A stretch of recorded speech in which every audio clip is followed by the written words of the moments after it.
hear my voice now, so I couldn't hear you. Is the mic? Yeah. We can share. We can share. You probably gonna be doing more talking than me anyway. And I just put my mouth on that one.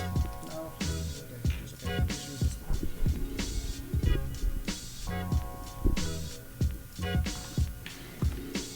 Let's turn the mic up a little bit.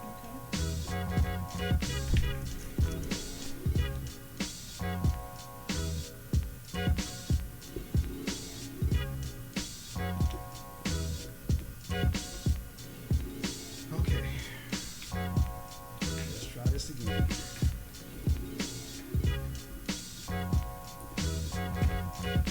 Let's try this again. Can you hear me now? Okay, let's turn it down. All right.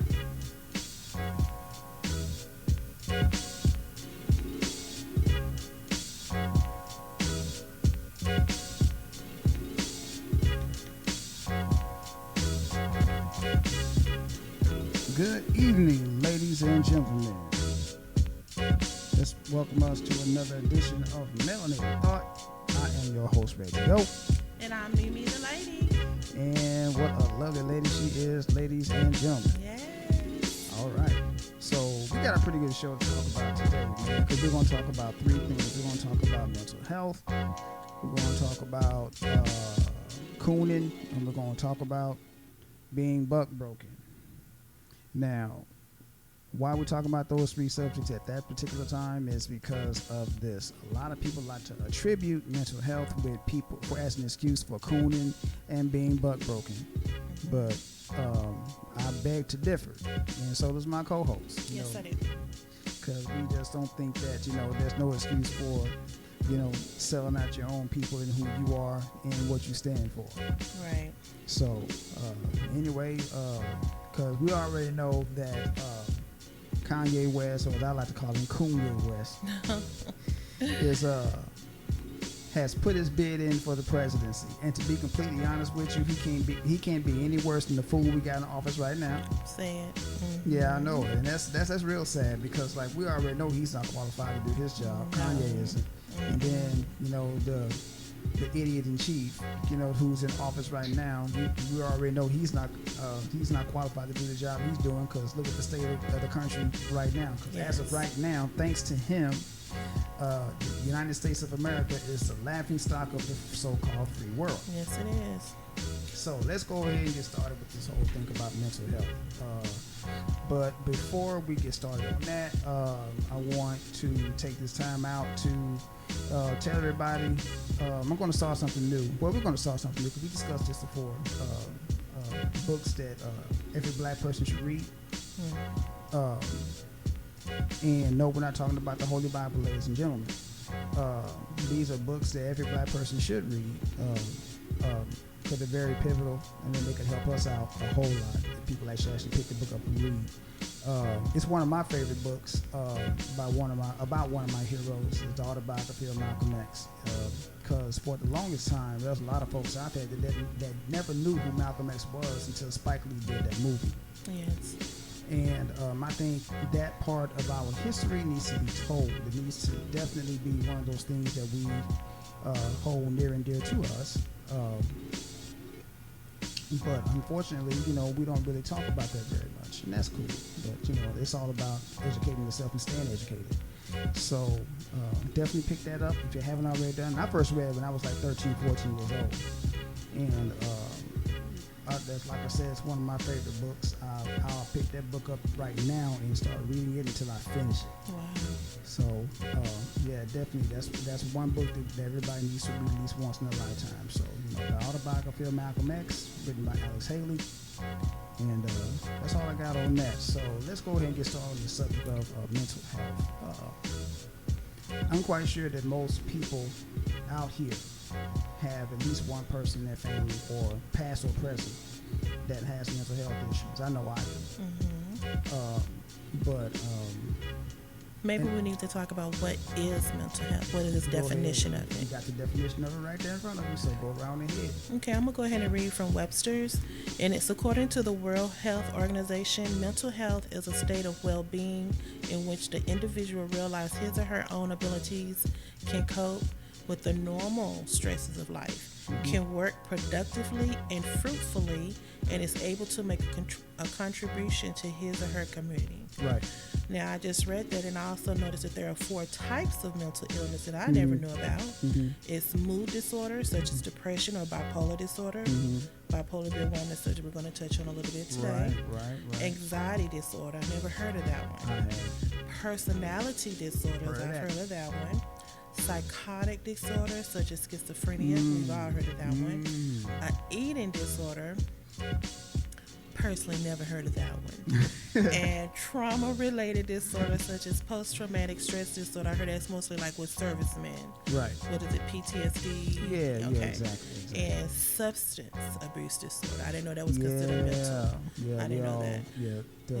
I think one of the most popular two that we know about is going to be bipolar disorder and schizophrenia. And substance abuse. Those 3, I should say. Well, I never knew substance could be considered mental. Do you think that's mental, or just somebody maybe went to a party and tried it and liked it? I mean, there's different ways of. Yeah, you got a point there. Yeah. That's a really good point.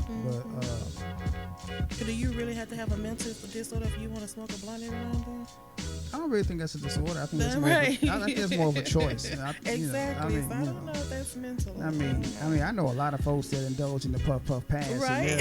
And they're quote unquote normal. Exactly. So they that can be taken a whole lot of different ways. It really Sometimes I'm a little. Maybe they mean like when they say substance, like maybe the hard stuff like coke and what's the new thing everybody doing now? Yeah, alcohol abuse. Oh, alcohol! I didn't think about Yeah. Because a lot of people out there, they get drunk so they can start thinking about the problems that they're having to escape. Right. Yeah, it's a form of escapism, and that's pretty much in a nutshell. But that was a good definition. And some of those things I don't really think were really disorders. Me neither. Not at all. Okay, I get it. Honestly, don't we all have, like, for instance, don't we all have 2, 3, 4 personalities in us? Some of us do. I do. I have a me, and I have a shell, and I have my government, and then we all have different personalities. So would that be considered mental, or does it go like another line of personality? And for the record, y'all, I've seen all those personalities at one point. So. And they're all lovely, aren't they?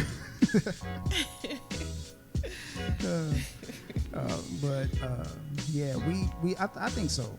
Because whenever I'm kicking it with the homies or whatever,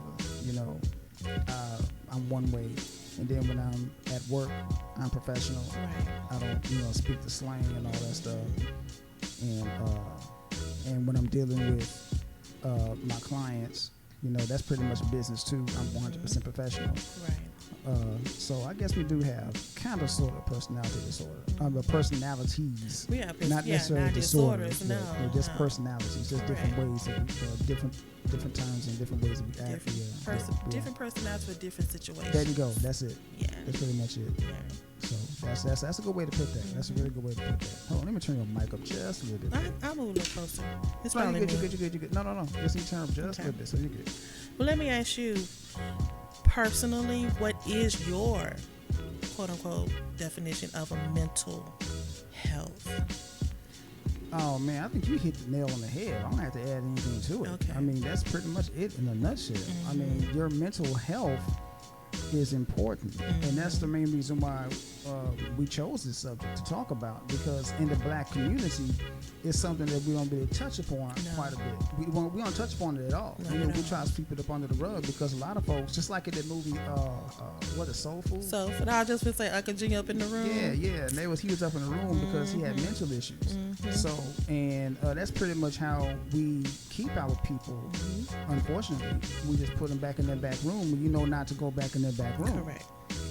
Because they'll say, "Oh, he crazy," or don't mess with him. Oh, he ain't right in the head. Or as the old folks would say, he's touched. Right, he's a little touched. He's a little touched. So you leave him alone. He ain't all there. Right. but that right there by itself speaks volumes. Mm-hmm. So, which brings us to Mr. Kanye West. Mm-hmm. Now, this dude right here. Oh man! In my personal opinion, I think that Kanye hasn't been right since his mom passed away. Okay, let me do this before you speak on that. Okay. And then we can see if he relates to any of these signs. All right. One sign is long-lasting sadness or irritability. Mm-hmm. Extremely high and low moods. Mm-hmm. Excessive fear, worry, and anxiety. I don't know about that. I don't know the man Social withdrawal. Okay. And dramatic changes in eating or sleeping habits. I'm gonna say this before you start speaking on Kanye. The man made beautiful music. Oh, no doubt. I love Kanye's music. I'm a rap fan, not like you. This baby girl, he's a soulful head. Soulful head, a hip hop head. But I can truly say there are some of Kanye music I truly adore. Oh yeah. And then there's some I'm like, what is he talking about? Yeah, he's and a genius. I think I kind of diverted away or pulled back from him when he made Jesus Walks. And then he turned around and said that he was Jesus. We'll be right back, ladies and gentlemen. Keep talking, baby. Okay. So other than that, I just feel like he like I said, he made beautiful music. Everything was good, but like I said, Jesus Walk is such an awesome album, record, however you want to put it. But when he started claiming that he was Jesus, and he just he lost me there. And like when he started doing all kind of different type of interviews, and he was saying weird things, but I'm gonna let Reggie speak on that a little bit further before I go ahead and speak on that as well. But I just want to make a point that before we get started saying anything about him, he made beautiful music. Oh yeah, no and doubt. in the beginning, I think the first thing you and I discussed the first issue that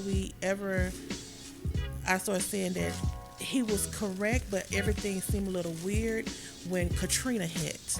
Right. And he said that George Bush didn't care about black people. I love that. Okay, and then after that, it seemed like everything he said after that was just like, did you hear what he said? What did he just say?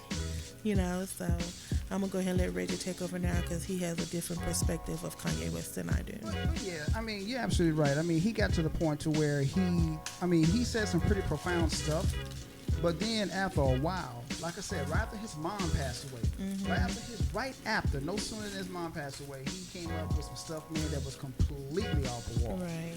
So with that said, he came to the point to where he was like, he was real profound at one point. Then he got to the point to where he wasn't profound anymore.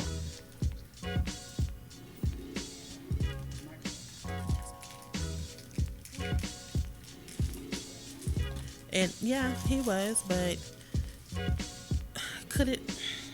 I know people deal with death differently, so can you really say that all of this is contributed to his mother's passing? I've even heard some people say that it's the Kardashians' fault.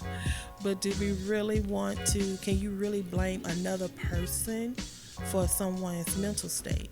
Well, the thing of it is, is it an experience kind of thing? Well, I'm not going to say that with him being with the Kardashians isn't detrimental to his mental health, because they have driven some people crazy. Look at Bruce Jenner. Is that crazy, or he just decided to live his best life? No, I don't. You know what? He's like, I'm tired of being known as the best athlete in the world. I'm ready to be the best female in the world because women rule the world. Hey, man. Hey, you know what? Under normal circumstances. Well, they said Bruce, and then Lamar, and then they even said their brother. What's the little brother name? He still haven't gotten it together either. He lost a little bit of mind. So what he you got said, they emasculate every male in their family. That's just my personal opinion. Think about this for a second. You know that Kim Kardashian I don't like doing celebrity news, but since we're on the subject, I'll go ahead and speak on it. At one point in time, Kim Kardashian was dating Reggie Bush. Remember that? Mm-hmm. When Reggie Bush and the New Orleans Saints won a Super Bowl, they were interviewing Reggie Bush. She took over the damn interview. Oh. Watch that. You need to watch that. Yeah. She took over the whole damn interview. He couldn't get 2 words in. Yeah. It's like she won the damn Super Bowl. I think she was trying to promote their show at that time, though. She probably was, Yeah. but still, come on, Yeah. man. This man won the Super Bowl. What did your stupid ass do? Nothing. Get that KKK brand out there. Oh, Not KKK. I'm oh, sorry. oh, I oh. apologize. Oh. My bad. Oh. And speaking of apologies, my man Nick Cannon. You know what? I am a Nick Cannon fan. Me too. I like Nick Cannon. Me too. I ride with Nick. I do too. But Nick got to ride with Nick. I'm just saying. I mean, Nick has to ride with Nick because I saw the interview that he did with Professor Grill. Oh, you did see it? I did see it. I just saw the whole heard thing. of it. I saw the Okay. whole thing. Oh, But okay. before they took it down, before all this crap happened, I see that interview because Okay, so you can give us a good perspective of it. right, exactly. Okay. I mean, from what he was saying was historically was correct by saying that black people are the original Jews, which the original Jews were black. This is historical fact, ladies and gentlemen. This isn't something that's being considered. This isn't something anti-Semitic. It's a fact. So, and he apologized for something that he didn't even do. That goes along the lines of being buck broken. That's what I mean by being buck broken, right there.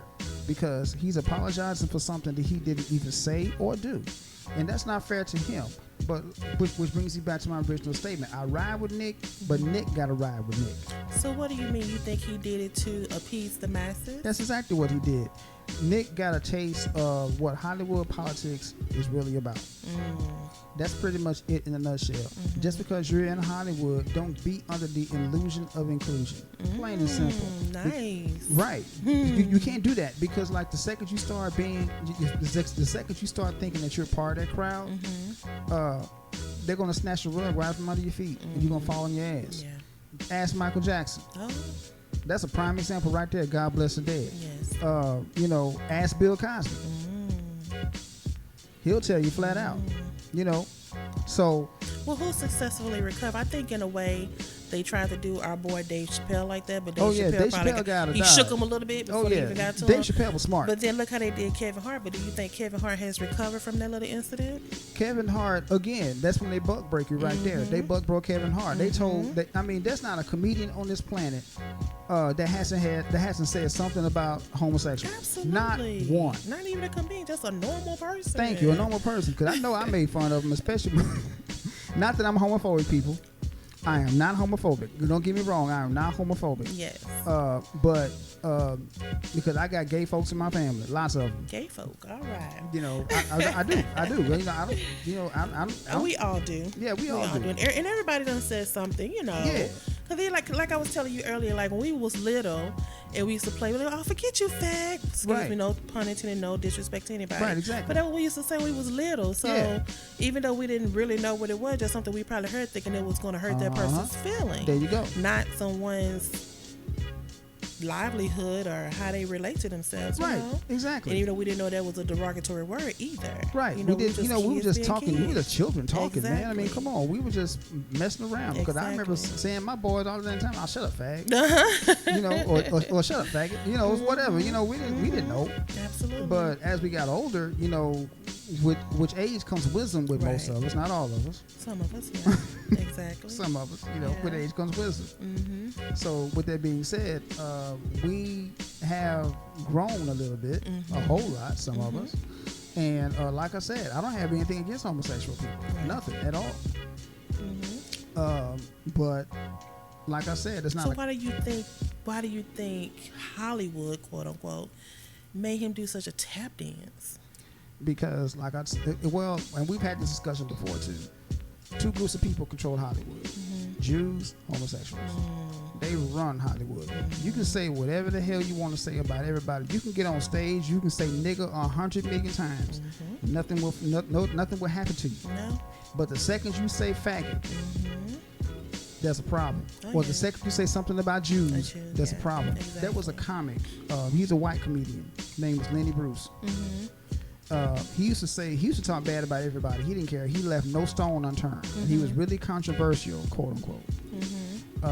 Richard Pryor had said on several occasions that he got a lot of his stage presence from Lenny Bruce. Okay. So because Lenny Bruce would talk bad about, he would talk bad about Jews, he talked bad about homosexuals, he talked bad about Italians, the Irish, black people. You know, like I said, he left no stone unturned. He was a comedian. So that's what he did.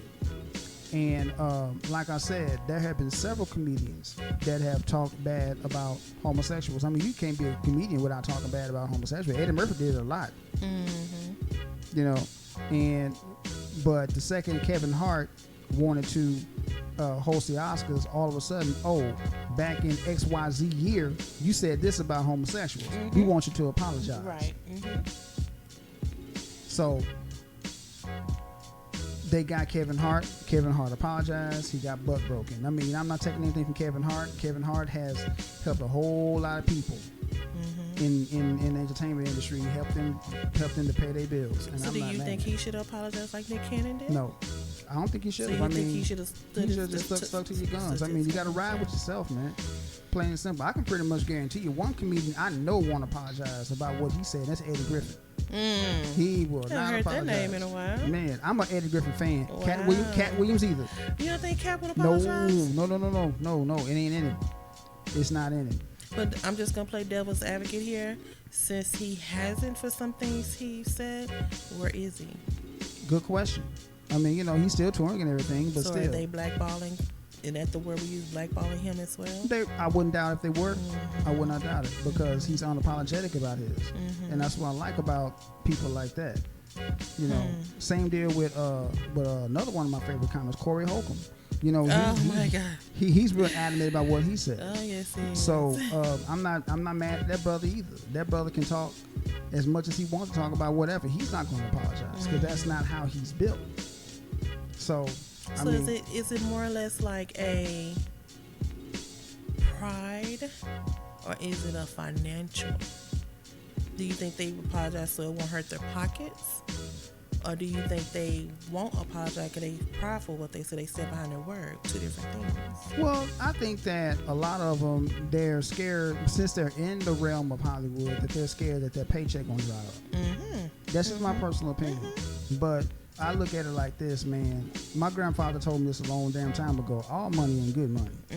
I mean, when you gotta bow down and snivel and stuff like that just so you can get your paycheck, you don't need the paycheck. Right.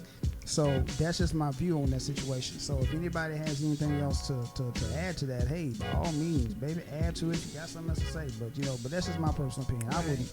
I wouldn't do it. I'm sorry. Yeah. I wouldn't do it. I mean, if it was me. I would just stand by what I said. Did I say it? Yeah, I said it. What if they come to you with an ultimatum? Like, sir, we heard you say this. That's not anything that we will tolerate in our network or our company or however you want to do. If you have different businesses, and we would like for you to apologize before we can continue to go further and do anything that you have to do, because sometimes things happen and you say how you feel, but you shouldn't have to apologize for how you feel, you know? I agree. Okay.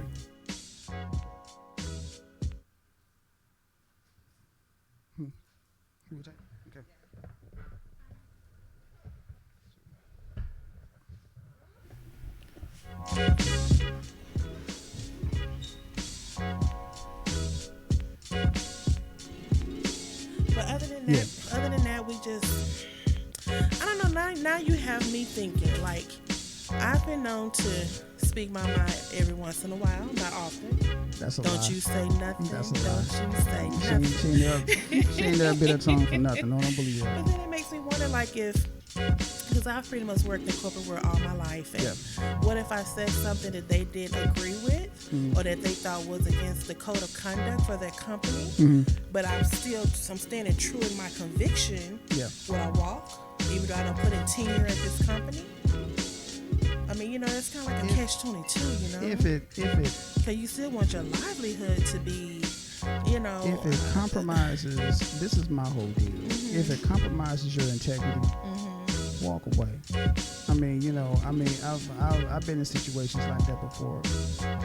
When it compromises your integrity, the worst thing you can do is to keep letting it compromise your integrity, because your integrity is everything. That defines who you are. So, you should never let it compromise your integrity.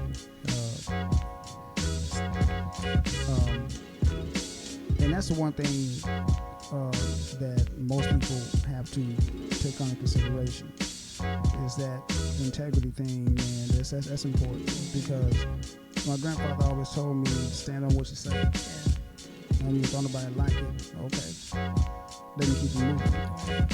So, and like I said, that's one of the main things. I told you this before. You speaking your mind is one of the main things I love about you. Is the fact that you do speak your mind, and you do it unapologetically. Well, like you said earlier, let me piggyback off what you said earlier. It's like, when you go to work, you're one way. Right. When you're with your fellas, you're one way. Right. Is that still standing in your truth? Or being yourself? Like my dad always say, be yourself. Right. Are you being yourself when you go to your office and you know you have to forgive the pun, but play the part? But then when you with me, we chilling and hanging out, and there's some things we'll talk and laugh about that you probably just won't talk and laugh about with some of your coworkers. Right. So are you being yourself? Yeah, you definitely being yourself. Okay. Only thing you just doing certain, because you just keep it professional. Exactly, you're being professional. Because I'll be honest with you, man. If somebody asks me my opinion on something, I'm gonna give you my opinion. If you don't like it, that's just too bad. But that's what you're supposed to do. Exactly. Do somebody really want somebody to give them a booty butt answer? Yeah. I mean, I'll give you a BS answer that you want me to do, what you but want, but I'm not going to give it to you like that, because I wouldn't be me if I did. Absolutely. So, and that goes along the lines of being of integrity. Right. And that's why I said that Nick Cannon needs to ride with Nick Cannon. I love Nick Cannon. Yeah. That brother is talented. He started literally from nothing, and look at what he has now. Right. I mean, he was married to Mariah Carey. They signed a prenup. I mean, they're divorced now. He took what he had. She took what he has. And my man is banking. Well, see, that's why I don't understand. Who fired him? Was it Wildin' Out? Or? Yeah. Well, see, Wildin' Out is owned by Viacom, which is owned by Jews. Okay. But see, I mean, it's like they did it so quick. Did they even talk to him? No. Did they even give him an option to? They pulled. Well, I take it back. I don't know if Wildin' Out is owned by Jews. I might be wrong on that, so don't quote me on that. I might be wrong on that. But it's just the fact that they cut him off with the quickness. Well, let's they go back no maybe games. for a minute. Okay. What did he say that was so offensive? The Jews took offense to the fact that Nick Cannon and Professor Griff said that the blacks were the original Jews. Now, that's a known historical fact. The original Jews. That's a fact. That's a known historical fact. Yeah. That's a known historical fact. Right. Historians have actually told people this. Dr. John Henry Clark, master teacher Dr. John Henry Clark, has even said this on several occasions, that the original Jews were not the Jews that we see now. So the original Jews had melanin in their skin. The original Jews had nappy hair. The original Jews looked like us. Right. It's a known historical fact. Bronze skin, yeah. Bronze skin, woolly hair. Skin, yeah. I mean, look at Jesus Christ. The description of Jesus Christ is right there in the Bible. ABC 1, 2, 3. Exactly. You can't help but see that. Come on, man. I mean, how's it a white man? I mean, consider the area he comes from. I mean, let's just leave the Bible out of it for a minute. Considering the area of the world that Jesus came from, there is no way in hell that he could have been a white man. Came out there all bright and nice and white. Exactly. I mean, because because in that area right there, there's only two groups of white people: Romans and Greeks. He wasn't a Greek, and he wasn't a Roman. No. So what does that leave? Yeah. Come on, now. You think about it, yeah. Yeah. And Jesus wasn't Hebrew, ladies and gentlemen, so don't get it twisted. Well, like I said, I love to play devil's advocate. Sometimes people are Minister Farrakhan. Okay. He speaks on this subject all the time. Yes, he does. So what's the difference? Brother Minister Louis Farrakhan, shout out to that great brother. I'm a big fan. I hope one day you listen to my show, and I hope one day to interview you on my show. Yeah. That would be beautiful. Absolutely. Anyway, I have heard several of his speeches from the mid to late 80s up until now. The only time that he's never really said anything disparaging against the Jews. He's never said anything negative about the Jews. Only thing he's ever said about the Jews is that the Jews are out to get him for whatever reason, which is true. I mean, because I remember seeing this one speech that Louis Farrakhan was doing. They were outside having a rally, and they were saying, "Who do we want? Farrakhan. How do we want him? Dead." So, with that being said, the minister, I've never heard the minister say anything bad about the Jews. If anybody, if anybody that's going to see the replay of this podcast has any evidence of Minister Farrakhan saying anything bad about the Jews, please show it to me so we can get that corrected if I'm wrong. Right. So, but for the most part, I've never heard him say anything bad about the Jews ever. I mean, But I guess the reason why I brought him up is because I hear in a lot of his public speaking, he does speak of the Jews. He also say that they are some of his most he's got Jewish rabbis as friends. long life friends. Right, exactly. So what's the difference of him speaking of the Jews and what Professor Griff and Nick Cannon did? They were just speaking of Jews being black people. Right. What's the difference? There is no difference. I mean, it's just that some Jews that are out there, and what I mean by the Jews, I'm not talking about the Jews from the Middle East. I'm not talking about them because Jew is not a race. Number one, let's just be completely clear about that. A Jew is not a race. No. It's not. Okay, a Hebrew is somebody that practices the religious way of life of Judaism, which means you got black Jews, you got white Jews, you got Hispanic Jews, you got Asian Jews, you got Jews of every race on this planet. So let's just get that out the way right now. But a lot of people get that twisted. They think right, they think it's a race, and it's not a race. It's a religious practitioner, right? So, or a lot of people will say it's a way of life, just like being a Muslim, it's a way of life. It's not just a religion. They practice, they eat, sleep, drink, everything. The Judaism and Islam and Christianity for that matter. Absolutely. So it's not a religion because it's a religion, but it's not a race. That's just like saying that Christians are a race or Buddhists is a race. It's not. Because I know black Buddhists. One is really famous, Tina Turner. Yeah. So, is she a Buddhist? No, she's black. Right. So. Well. Go ahead. She got some pretty legs. Anyway. But at any rate, what do you think? Okay, let's retort that back to our conversation now. Okay. What's going on with Nick Cannon? Okay. Even though he was pretty much pushed out, I don't think he voluntarily went away. Would that be considered a case of bad mental health or good mental health? Neither. I don't think that's a mental issue at all because he was completely pushed out of his job. Yeah, I think that's pretty much what it was. He didn't know how to handle it because you got to understand something. In Cannon's class, he has some of the realest people on the planet on his show. He had people like KRS-One, Dr. Joy DeGruy. Really? I never knew he had a podcast. Yeah. Until this came out. Yeah. So you actively look at it. Yeah. Wow. Yeah. Like I said, he had some real people on there. Now I know if KRS-One was on it, they was speaking something more than what Professor Griff. Come on now. But KRS-One can really get political. Tell me about it. So why did they note or stop anything that they were speaking of? Because he said something disparaging. Because according to them, he said something disparaging against the Jews, which he didn't. But that's just how white supremacy works. If they say you did something, you did it. Okay, so by you looking at the whole episode from start to finish, right, and then you heard about this situation, what was your first thought? I said, what did he say? That was disparaging against the Jews. Nobody can bring me, and nobody has ever come up with what he said that was detrimental to anything to anybody of the Jewish faith. Wow. Nothing. Wow. They cannot come up with anything, and several people have asked this question. Jason Black, the Black Authority, shout out to that brother. he said that too. He said, show me where Nick Cannon said something bad about the Jews and I'll shut up. That's pretty much what he said. Well, the little part I saw, it's like a little soundbite. I didn't see the whole thing. Yeah. But I started thinking, then what did he say before that soundbite?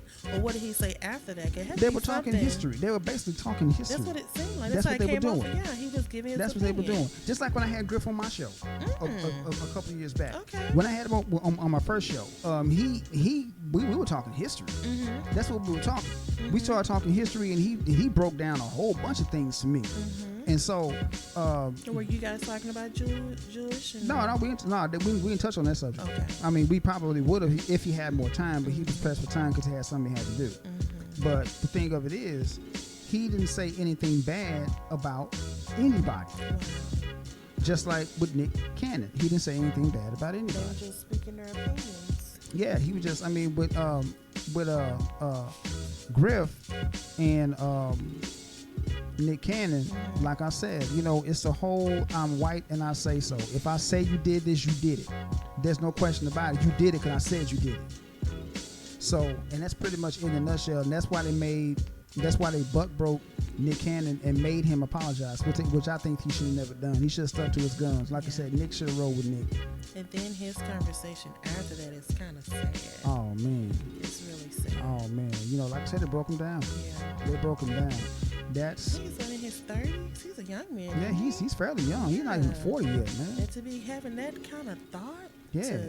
Do you think he was having that kind of thought of suicide? I don't think that. When you say I want to leave the planet, when that's said kinda, that right there, kind of like got me thinking. I'm like, brother, come on now. It's like not that serious. Are you gonna fly to Mars, or do you want to leave this world? Well, see, a lot of people think that Nick was contemplating suicide, which I don't really think he was. A young man like that to think that though, even if that was, that's kind of.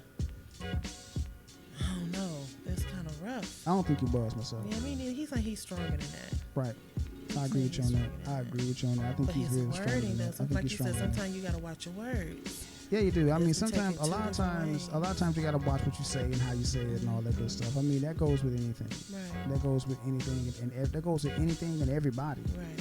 Because I've been known to say things that cut real deep. I concur.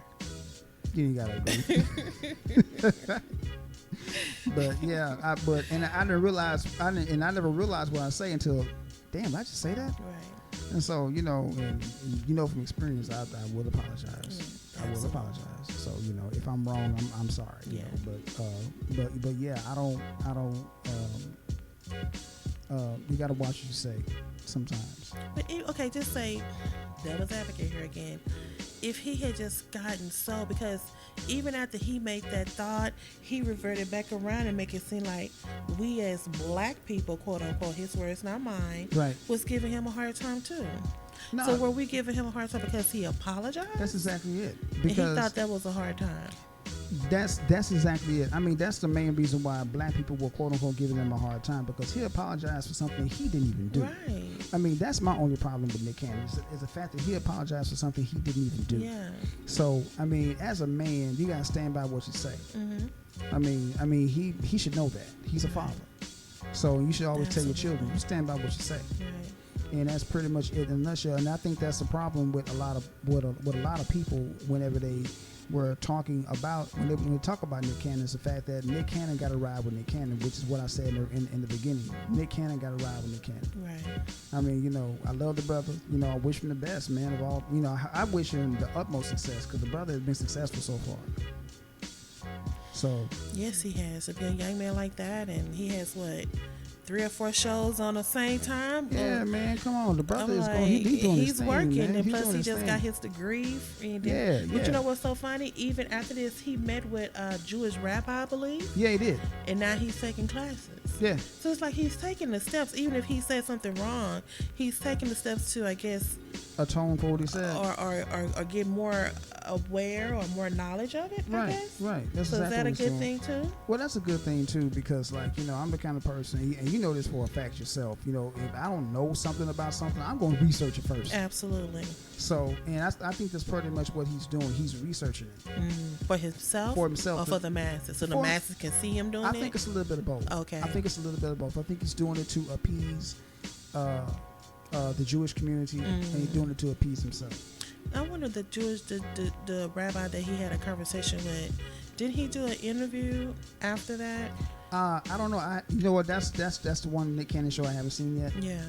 I know he went on his show or something. Yeah, he did. Yeah. He did. Yeah, they talked for the better part of an hour. So it must not be nothing bad said about it. I don't think it was. Yeah. I mean, because like, you know, Nick probably was so quiet. Probably was scared to say anything. Probably was. He probably was. I'm not gonna say that he wasn't, but you know, my whole thing is if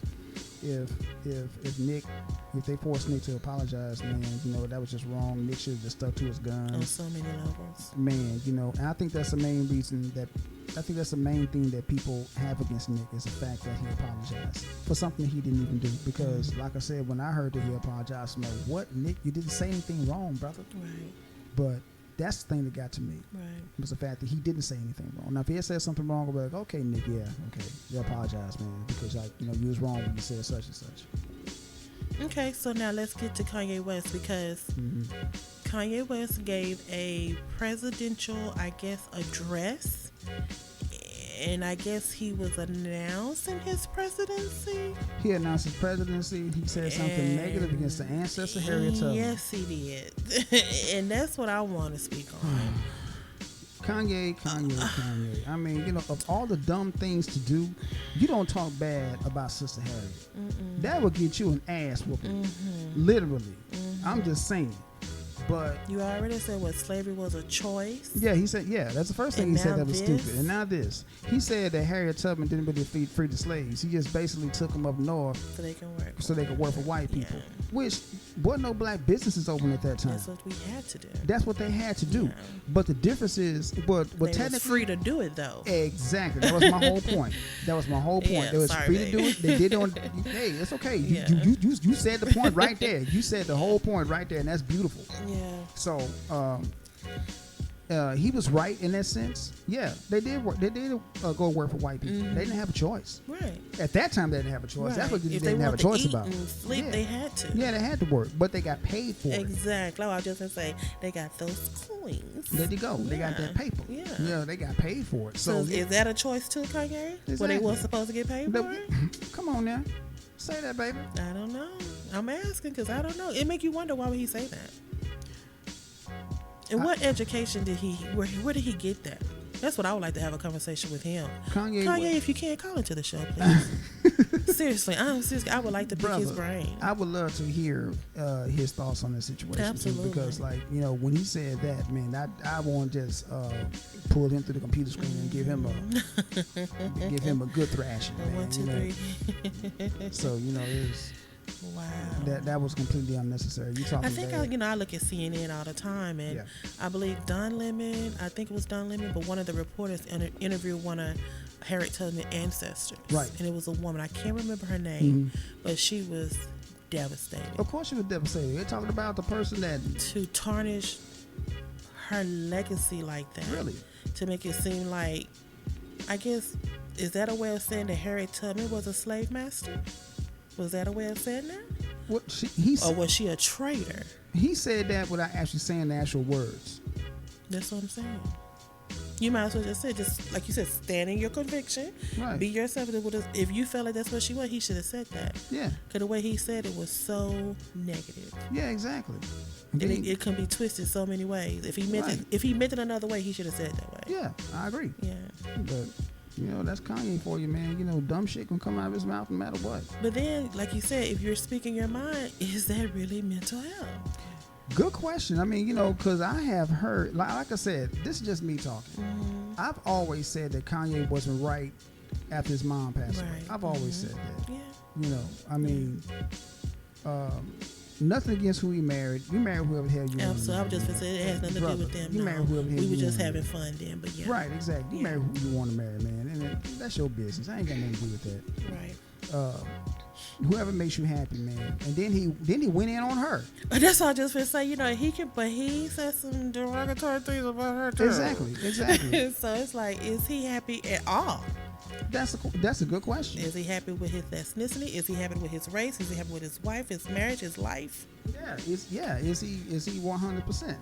Is he 100% happy? You know, I mean, a lot of people. But you know, let me interject this here. Okay. He did say that he suffered with bipolar. Well, at least he admits it. Yeah. I mean, at least he admits it. There's a lot of people out there that suffer with that particular disorder that don't want to admit it. Right.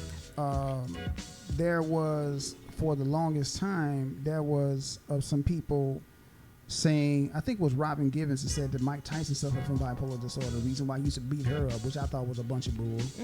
We're talking about a professional boxer that's knocking grown men 200 plus pounds out and leaving big knots on their head. And Robin Givens is what, $115? We're talking broken bones here. Come on, man. That man ain't hit her. I never believed that in the first place with that, but I digress. I've heard that he was bipolar too, but I don't know how true that is. So he used to hit her? According to her, she did. Really? According to Robin Givens, Mike Tyson used to beat her up. Really?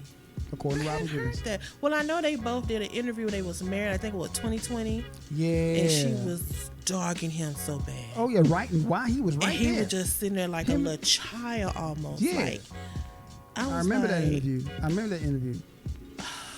And I wondered, did she get, because if he was beating you, why are you talking like that? People who get beat don't talk like that. Oh, come on. I mean, because if you get beat, you sit there like a cool mouse. You hit the nail on the head. Small, you don't say nothing. So, I don't know. Oh, wow. You hit the nail on the head. Right. You hit the nail on the head. I don't know why you think she would. Bipolar. Well, I'm just thinking if you're a boxer and you get hit in the head 20, 30, 40 times a minute, maybe you might, like my grandma said, you got a couple screws loose. Yeah.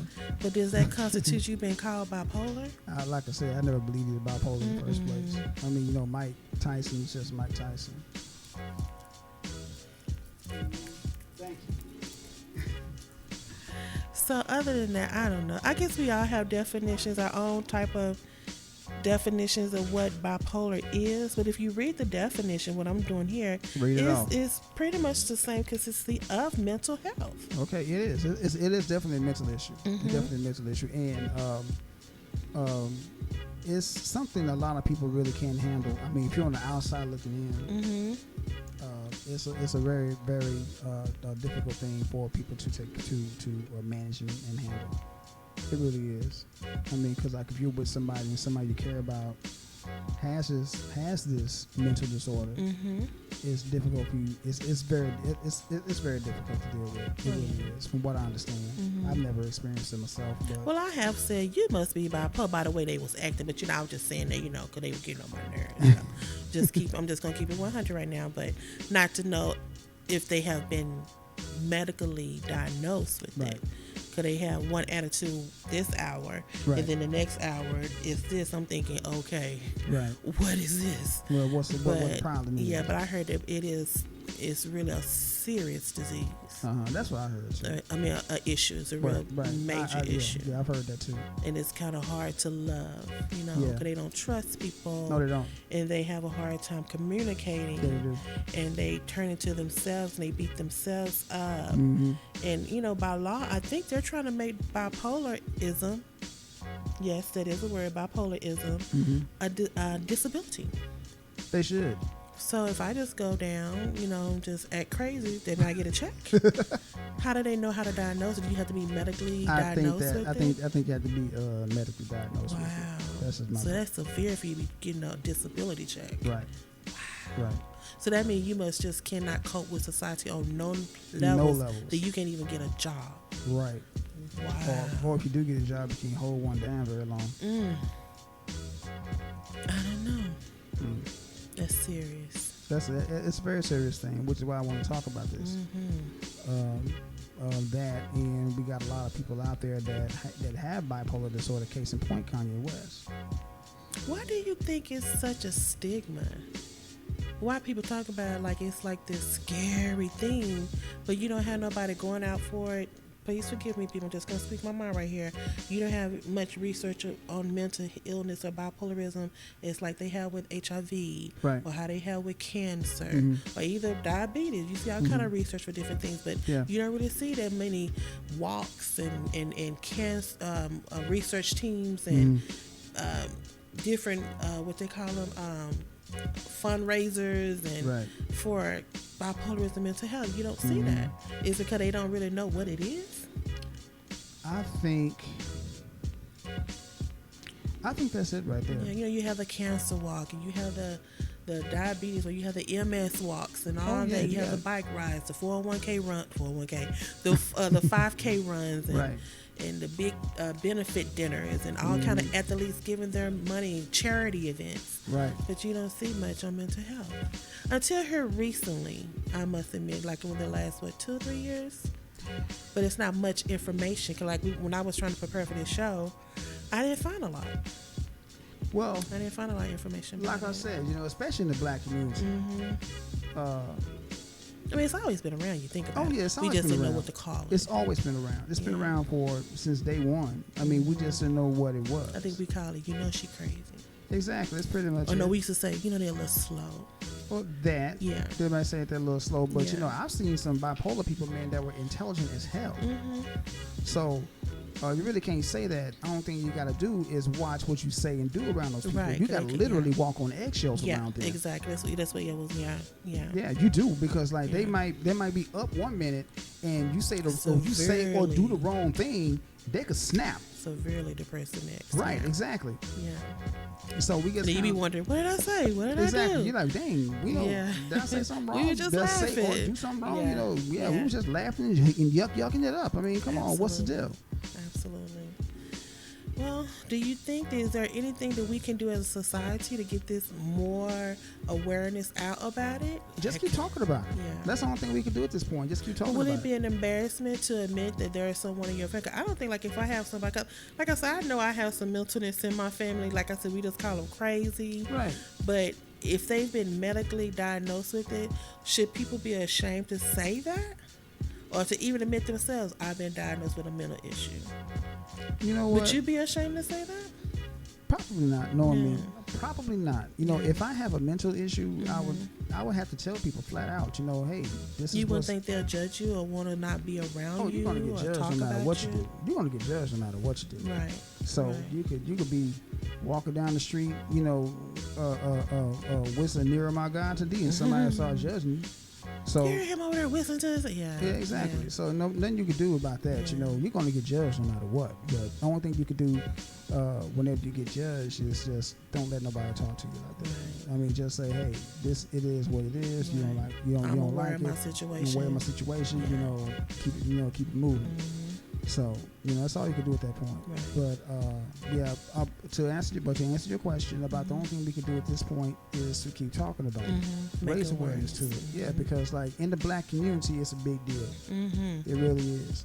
And we need to get onto that. I mean, there's nothing, you know, there's nothing wrong with being bipolar. I mean, with having mental issues. I mean, just like I said, we just got to bring awareness to it. Right. That's all we got to do. Do you think there should be like interventions for it? Should it be just? I know you should have like I agree with you. There should be an abundance of open dialogue about it. No doubt. But if you find someone in your family is having, you can tell the change in them. Should you like an intervention as a family, or like you know back in the day, like I think it was this is just my take on. I could be wrong. Correct me if I'm wrong. But remember that movie when they tied the little girl to the bed because they thought something was wrong with her, and she was screaming all these words and spit on people, and they kept saying, well, you know, she got issues. Right. I forgot the name of that movie. But would that be considered mental or bipolar, or did she really have satanic demons in her? Because like, it can be so many different levels of it. Well, I'm glad you said that, because back during those days, during the part of when they were starting to research mental issues, that's what they would say was wrong with them. They were possessed by demons. What was that? You know what I'm talking about? The movie, right? I understand. I can't think of it. But the thing of it is, But instead, she had issue. They said she had demons. Right. That's what you're saying. That's what they did. That's what they did way back when. Yeah. That was in the 15, Right. 16, 17, 1800s. Right. Back when they didn't know. And even back then, this is what they would do to try to exorcise those demons. They would cut The a hole. Exorcist. You said it. That's it. Yeah. What they would do is to try to exorcise those demons, they would do something called tree finding. And what that is, they would cut a hole in your head to let the demons out. Oh. I mean, they would literally cut a hole in your head, take out a piece of your skull, so they could let the demons out. Oh, I didn't know. I knew you feel like there's a metal plate on their head and run all these shock waves.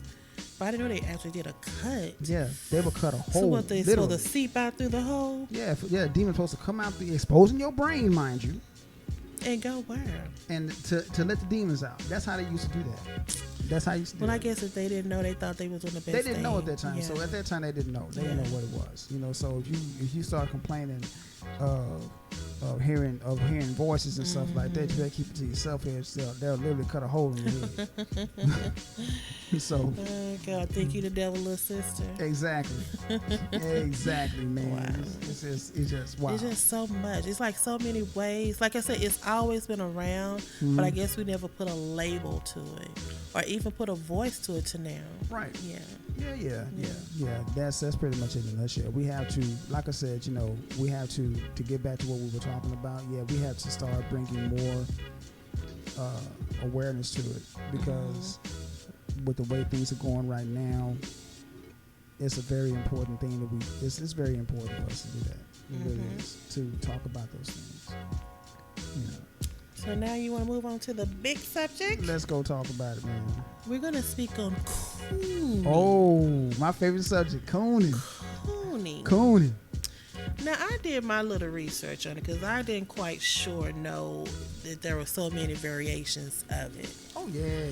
And when I went to the trusted dictionary, it says, and I quote, coon is an extremely offensive slur for a black person. It's rooted in the racial history of blackface. Yep. It comes from a shortening of raccoon. I did not know that. Yeah. And it says, a black person can call another black person a coon, Uncle Tom, because of the way they engage in politics society. Yep. A non-black person can definitely not. I say this because I never want any black to see me or say that I'm a coon, so I will always be a certain way in public. All right. Again, that goes back to, are you being your true, authentic self? Most coons are. If you see somebody cooning, trust me, that's how they are in real life. When I see black people cooning, and I'm going to call some of them out. Jesse Lee Peterson. That brother is King Coon, in my personal opinion. Now, who is that? Look him up, Jesse Lee Peterson. He is a coon. He has been on Tariq's show a few times, and that brother is a coon. There's a lot of coons out there. According to him, racism doesn't exist. You know what I mean? Just like Morgan Freeman, who definitely has a ticket on a coon train. You think Morgan a coon? Morgan Freeman said, and I quote, "Racism wouldn't exist if people just stopped talking about it." End quote. Well, okay. I just pull up Jesse Lee people. That's why I got caught. Okay. But yeah, man, some people out there, man, they take cooning to a whole new level. They were coon trying to get the adoration, get a pound in the head from white folk, from white society. They will, from white supremacists. They will do that. It's a lot of coons out there. Larry Elder, he's another coon. What's that? Sheriff Clark, he's damn sure coon. Because the stuff that he says about black people, man, will make you want to just squeeze him till his eyeballs pop out of his skull. I'm telling you. Alan West, he's a coon. It's so many of them out there, man. That's just a few of them I can think of off the top of my head. Candace Owens, she's a coon. Say your favorite one, Candace. Yeah, Candace Owens, she's a coon. I wish you would call in, Candace, if you can, please. We'll let talk to you. I have questions for her. I want to know how she was raised and where did she get her thought process from. Well, see, the one thing about her is about Candace Owens is that a lot of people don't know about Candace Owens is the fact that Candace Owens is not even a foundational Black American. She's from immigrant background. She's from an immigrant background. Really? If I made no mistake, I think her people are Jamaican. What? I'm gonna have to Google that. Yeah, Google that. Yeah, I think I might be wrong. If I'm wrong, I'm sorry, but I'm sorry. Candace Owens. If I don't kill her brother. It says nationality American. Yeah, she's probably born here, but her parents are not foundational Black Americans. Her parents, I think, are from.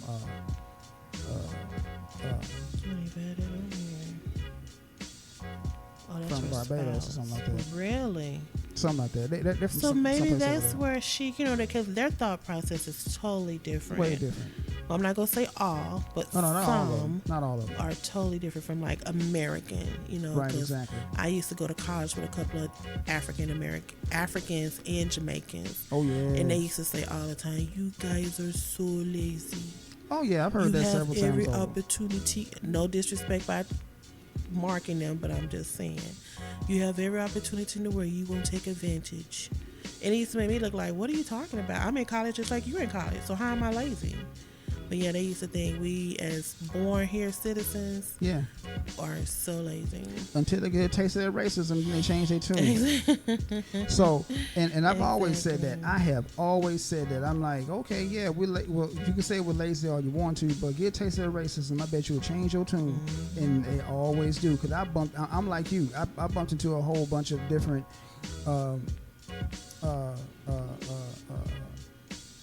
coons and from different countries and stuff like that. The first thing out their mouth is that we don't want to work, we're lazy, want something handed to us, blah blah blah. And I've had to set several of them straight when I was in college, man. I said, look, first of all, you ain't no different than me.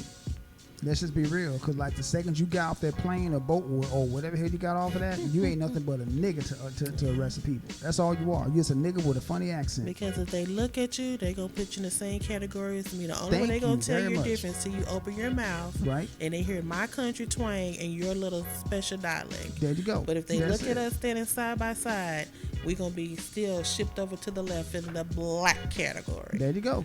There you go. You just like me, so you might want to kill that noise, brother. Absolutely. I've had to tell several of them that. But it makes you wonder: do they feel like it by them? Like I said, I know everyone has their own opinion. You can't tell nobody how to think, be, whatever. But some of the things they say be so outlandish. That's because they don't know. Oh my God. That's because they don't know. That's the main reason why a lot of them really don't know. They really don't know. So that's what's stopping them from knowing. Because like now, like I said, I'm finna Google it. They have everything out here in this wide world web. Right. If you want to know anything, or either just take it old school, go to a library and pick up a book. There you go. Learn, like I said, I think we had this conversation last week on the show. Do your research yourself. There you go. Don't let nobody else teach you what you think you should know. Do it yourself so you can have those thoughts in yourself. And I'm just gonna give you a plug here. Before I met Reggie, I went to an all-black school. I went to 2 all-black colleges, and I went to another college. It wasn't mostly blacks, but that's another thing. I thought I knew my black history, but just being with this man, I have learned so much and become so aware of things I just did not know. First and foremost, things I was not taught in school. Right. But now I am learning. Right. That's what you need to do. I love everything. I love our conversations. I love our deep thoughts. But again, I'm still gonna read. He gives me books, recommend books to me all the time, and that's up on me to learn for myself and to judge my own opinion. That's what I'm saying. I don't know. Do you think she really has done research to learn these things? I don't think she has. I'm just gonna be honest with you. From history. I'm just gonna be honest with you. I don't think she has. I don't think she's done any research. So you think these are all her opinions? I think it's all her just opinion, just her personal opinion. Because I've always been the kind of person that if I don't know something, you know this for a fact. If I don't know something, I'm going to research it. Absolutely. So when, it's the same thing with history. I had an issue with the history that I was being taught in school. So what I did was I took it upon myself to learn deep, to get deep. into my history, because I know good and well that we just didn't pop up. Oh, we just gonna make black people slaves. That's it. And they don't have no history, because that's what I was told when I was in school, and I knew it was a lie. Right. I mean, come on, we got to have a history beyond slavery. Correct. So that's when I started going backwards, and when I started going backwards, the further I went back, the blacker history got. So, with that being said, I've always been that kind of a person to research things like that, and I think people like a Candace Owens, like Tommy Sotomayor, like a Jesse Lee Peterson, they don't want to dig back into their history, because they're afraid that if they dig further into their history, that things might get too black for them. So, and that's sad. Good thought.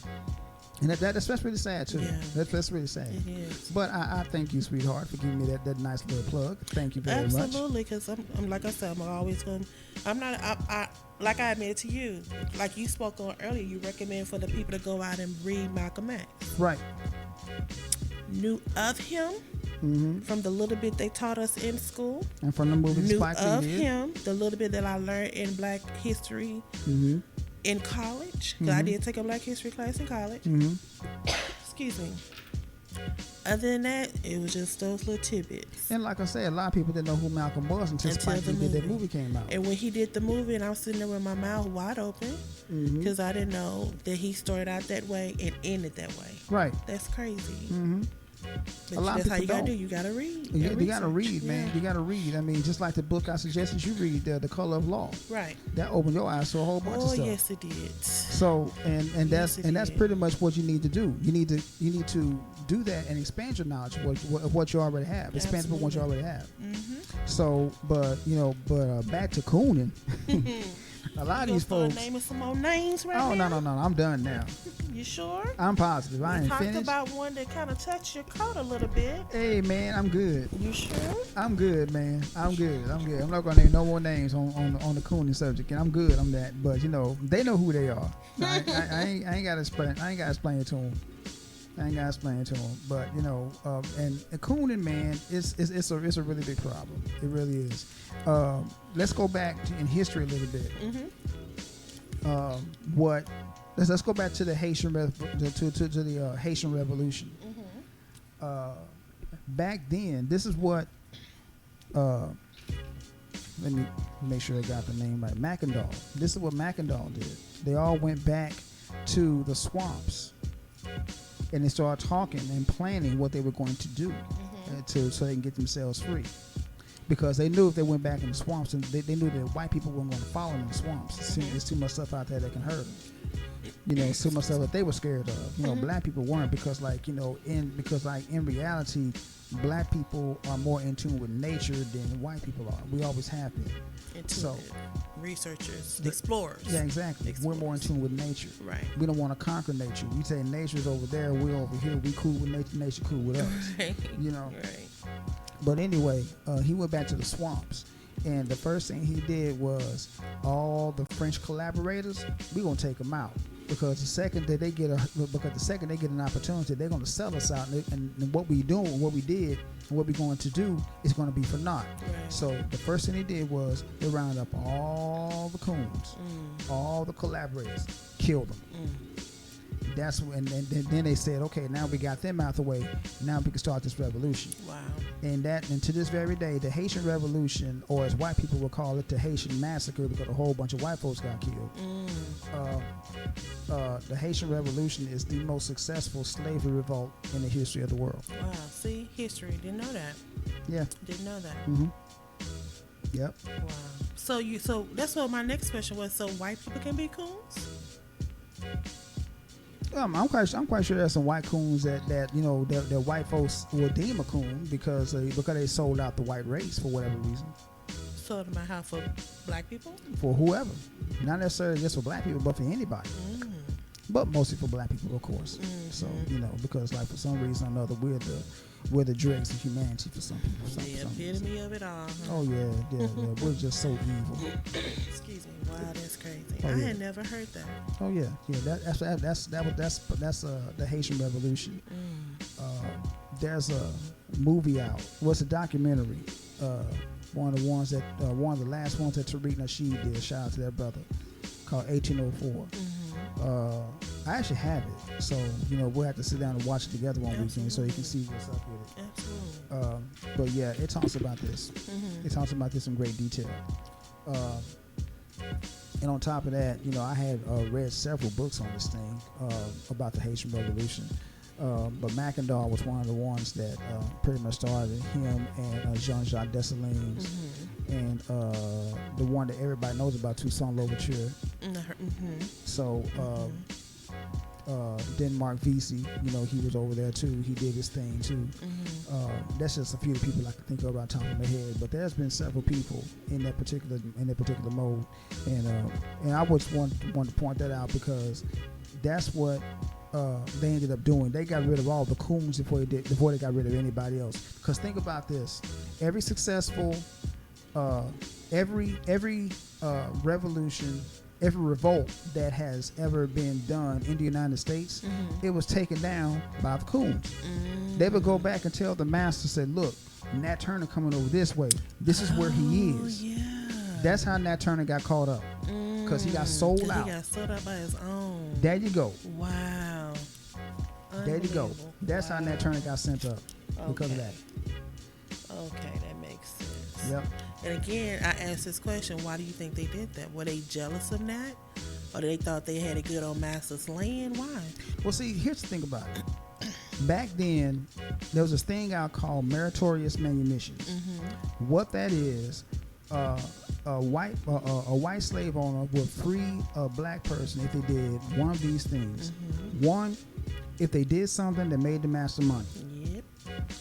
Two, if they either risked their life to save the master's property or the master's life. Yep, I knew it. Three. It's always gotta be. Oh yeah. Three, which is what a lot of them did.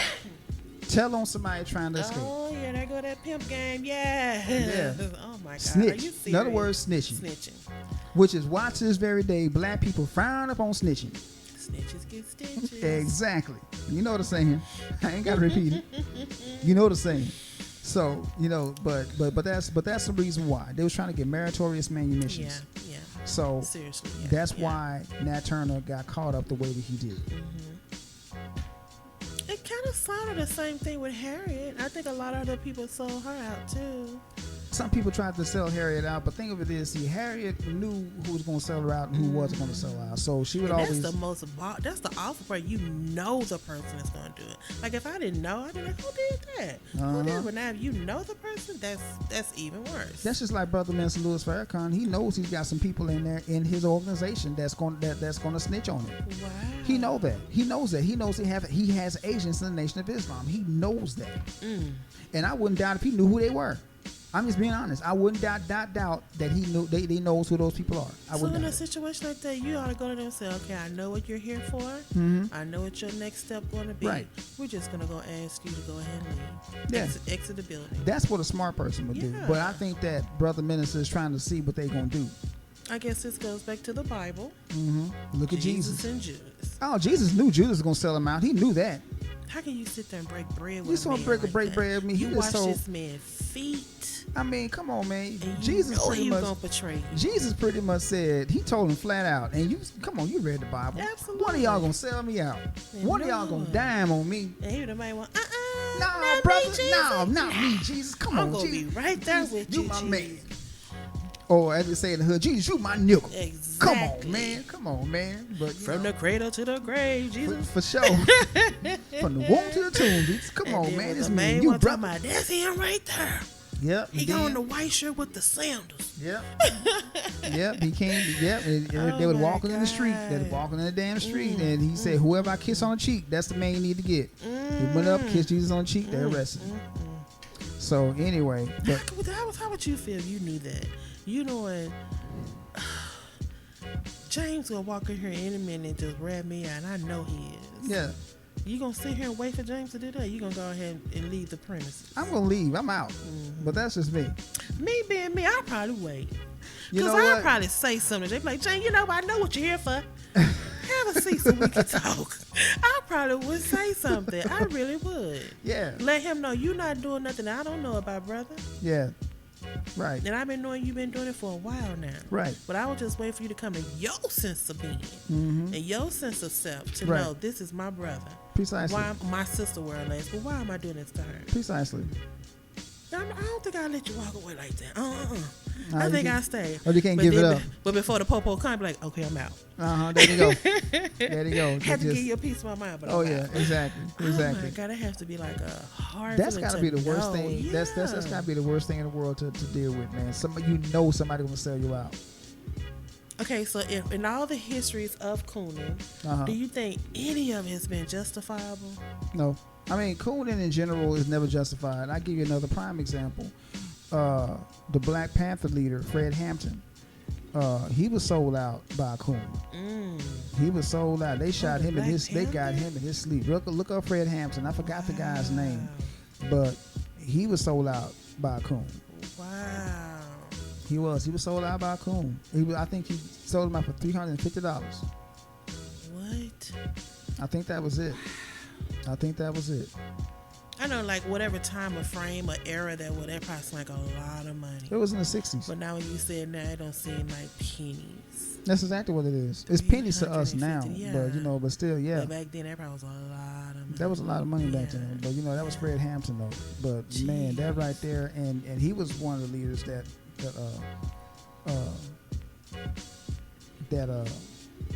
could have made some big changes here, too. He really was. As a matter of fact, pretty much all of our leaders were sold out by people in their own organization. A lot of people don't know this, but Malcolm X was sold out by people in his own organization. That's why he got shot. Because Malcolm, a lot of people don't know this right here. What I'm getting ready to say. Even though Malcolm has split with the Nation of Islam and started his own thing, he was trying to come back to the Nation of Islam. A lot of people don't know that. At the time, the leader, the Honorable Elijah Muhammad, had ordered his people to leave Malcolm alone. They said, do not touch Malcolm. Anybody touches Malcolm, you're going to have to answer to me. Correct. I remember that, Yeah. So, with that being said, the people that were the agents were the ones that shot Malcolm.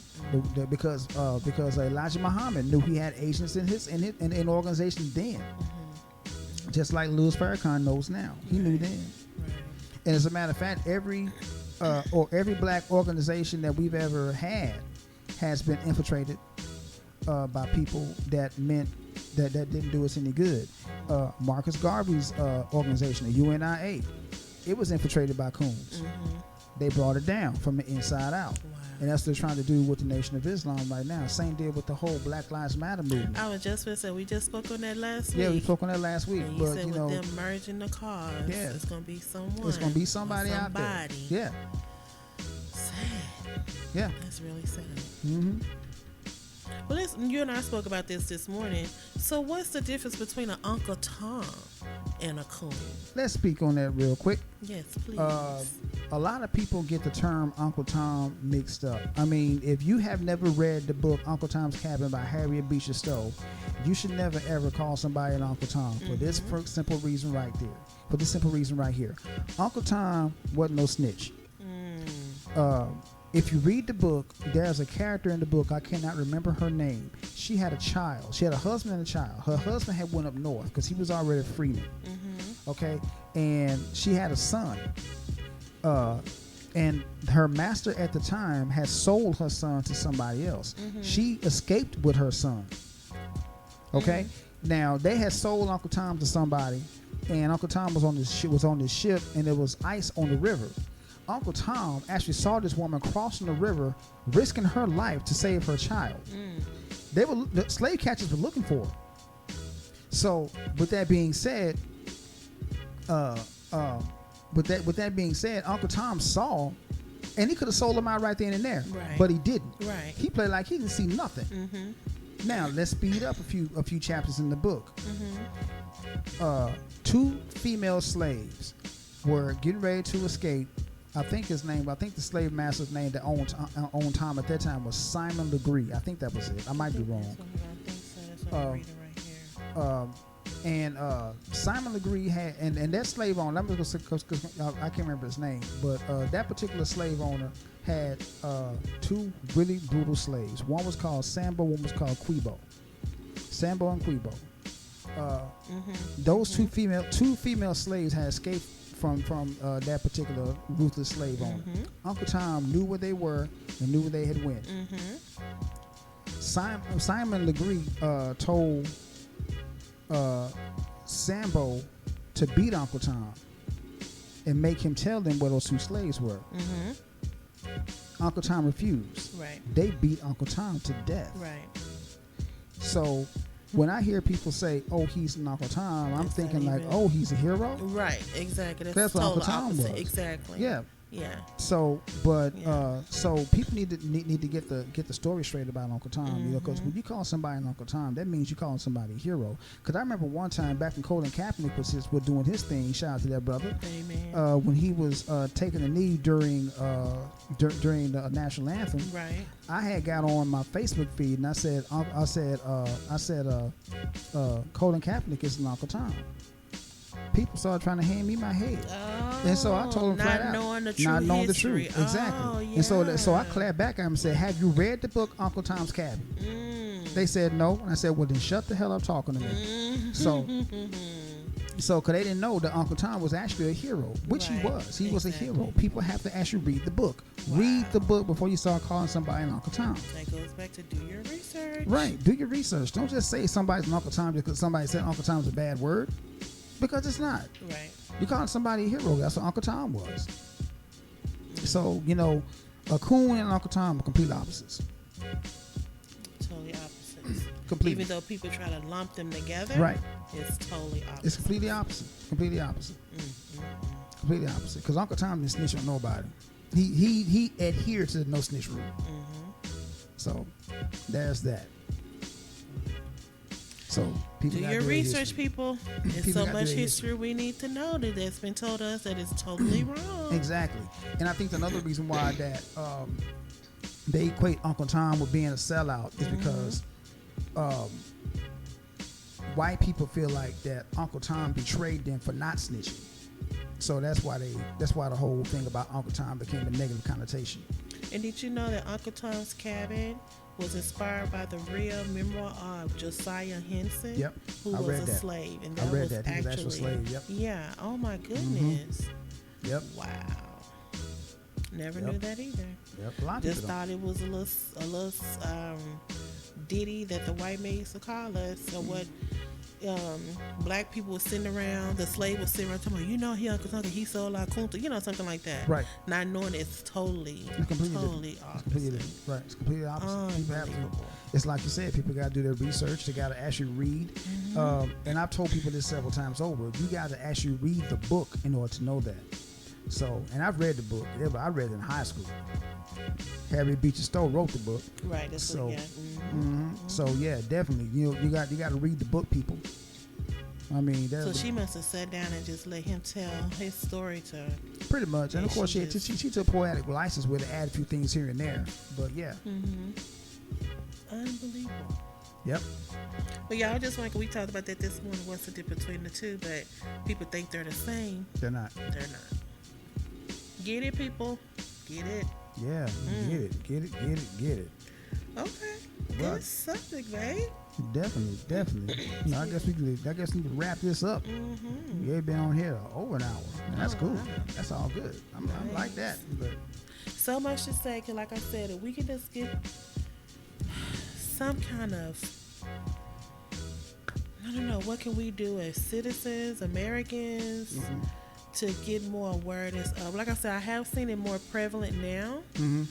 And maybe it will take off now. Maybe it will get the recognition and the awards and the accolades to not to be ashamed of what you have. Because it's kind of like how it used to be with do you go to therapy? Oh no, black people don't do that. Yeah. But now people go, now black people quote unquote go to therapists more now than ever, Right. because they know that it is a sensibility that can help them, Yeah. not hinder them. Right. And maybe we can do the same thing for mental health. Mm-hmm. And then we can break down those different categories for as anxiety and bipolar and substance abuse, which I did not know those different categories of it. Right. Honestly, I knew of a few categories, but I know it was that many. So, yeah.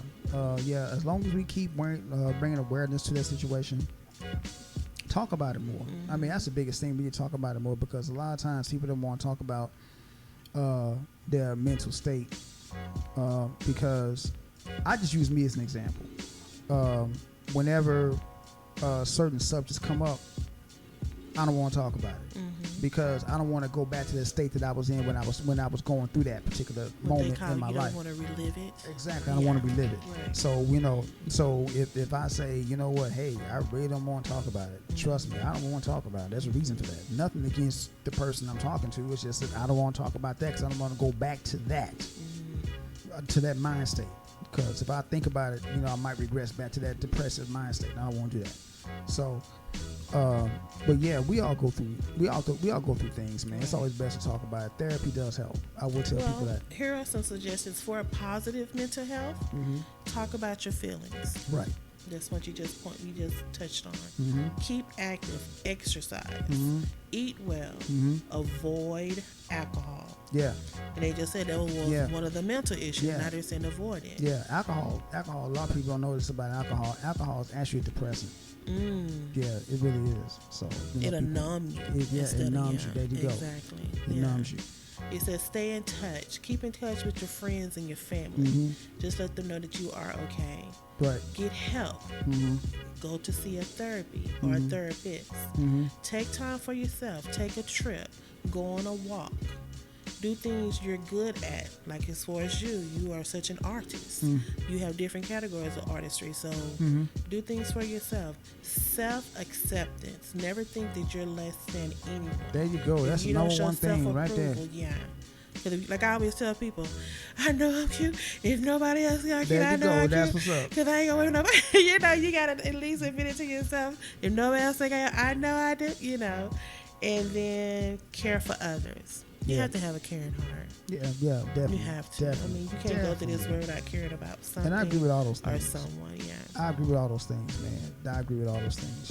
You have to definitely keep a positive outlook of yourself. Absolutely. I mean, because it's a positive mental health. Oh yeah, definitely. I've seen a lot of people have such low self-esteem until it's just like, wow, really? You really think that little of yourself? Wow. So definitely self-esteem is definitely a big factor in my personal opinion as far as mental health is concerned. As far as the Coonin is concerned, if you're a coon, more power to you, man. Hope it's working out for you. I just think Coonin come from people who don't want to do the research themselves, and these are all their own ideas, and they just formed into this big old ball in their brain, and they spur it out their mouth. I think that because I agree with you to a point. I agree with you to a point, but I think most of the people that coon are looking for accolades from the dominant society. A lot of them are. I didn't think about that. A lot of them are. That's another good point. Oh yeah, a lot of them are. They're looking for accolades from the dominant society, and so that's pretty much what they do to do it. So, but I'm not going to sell myself out just to get no damn accolades, but that's just me. Would you sell yourself out for a financial gain, though? Hell no. No, it's not worth it. No. My grandmother and grandfather would come out of their grave and slap the dog crap out of me. Say, boy, I taught you better than that. Come on. I wouldn't do it. I wouldn't do it. Because I look at it like this, I don't want to disappoint you. I don't want to disappoint my mother. So, I'm quite sure that if I did something stupid like that, you would not look at me the same way. No. And I know my mom wouldn't. No, we're not. So because you have no reason to. Exactly my point. Exactly my point. That's my whole point. I can't have it. If you go sleep on the bridge, I'll bring you a sandwich. Hey, I ain't gonna go with you. No, just play. But no, you shouldn't have to. You shouldn't have to justify your integrity like that. Exactly. It's not worth it. It's not worth I know some people want that fame. I know some people like want the accolades, but why distort your inner being, your inner peace? Because there's no way these people are with peace with themselves, even though they say it, and then someone bring it to their forefront and throw it back at them and say, "Are you sure you meant that?" And they keep trying to explain to you. You keep trying to explain, and we're still not getting it. That means it's not a good thought. There you go. There you go. You might want to take that thought out your process. There you go, man. Just take it completely out. And what is it? Control, Alt, Delete? There you go, man. 3 finger salute, baby. 3 finger salute. You just need to take that. Don't never mention it again. There you go. Yeah. And as far as the buck breaking is concerned, oh man, I don't. Again, that goes along the lines of integrity. We were just talking about that. That goes along the lines of integrity. Stand on what you say, man. Yeah. Plain and simple. Yeah. Just stand on it. I mean, don't. It's hard. I know it's hard. I know it's hard. I mean, but don't sell yourself out. Professional. I know. Especially whatever. Even in the industry, the Hollywood industry, it's hard because you still want to show your talent first and foremost. Yep. Of course, you want to collect those coins. Of course. But then, what level would you go to do that though? What? Again, that goes along the lines of integrity. I mean, that's why, I like Dave Chappelle so much because he knew when to walk away. Yeah, I'm not doing that. Damn that. Well, we gonna give you X amount of dollars. And I was gonna say this too. We was talking about Kanye. After Kanye made those statements, you know who flew down to see him? Who? Dave Chappelle. Oh, really? Trying to get Kanye straight because him and Dave Chappelle. Because Dave Chappelle and Kanye are friends. I saw an interview with him and David Chappelle they didn't really they knew that paparazzi was there. Right. And Dave, he always try to change the subject or whatever, but he was the first one that flew down, and him and a couple of his other homies, childhood friends. But I think the only celebrity that I saw was David Chappelle. That go and talk to their brother. Well, they're trying to get Kanye straight, man. I mean, make sure he doesn't like it says here. Make sure he's good. Yeah, exactly. Stand in touch. Be like, okay, Kanye, we saw what you did. You okay? Yeah. I wonder did anybody do that to Nick? That's a good question. That's a really good question. Cause unlike Kanye West, Nick Cannon doesn't have many mental issues as far as we know. Let's put it like that. So I think it's a little bit different scenario with Nick Cannon as opposed to Dave Chappelle. But again, you need to make sure that brother Nick is okay. So check on him, y'all. Yeah, check on brother Nick because keep him lifted up. All of them. Yeah, Kanye too. Yeah, keep Kanye. I mean, I might not even agree Candace. Keep Candace lifted up. I might not agree with everything everything that Kanye West does or says. Lord knows I don't. But as far as make sure that brother's straight. Yeah. Because he did something right. He renounced Trump. Nah. He did something right. Yeah. So I gotta give him accolades on that. Absolutely. But when you start talking about definitely. But when you start talking about Sister Harriet, it's kind of like when I draw the line, bro. Oh yeah. So you gotta keep your Black history facts and facts. Distracting the nerve. Yeah. So you don't want to restart that legacy. That's a long legacy. Oh my God, yeah. To try to tap dance on and throw any kind of salt on it. You don't want to throw no salt on that game right there, man. Just leave that completely alone. So just leave that alone. Like I said, Control, Alt, Delete. There you go, man. If it ain't right, don't even say it, bro. Absolutely. So good wrap up, babe. Okay, yeah. So that's about it, man. So I guess we'll see y'all next week. Same black time, same black channel. This is Melanated Thought. I am Reggie Oak. And this is Mimi the Lady. Yes, indeed. What a lovely lady she is. And we out, y'all. Bye.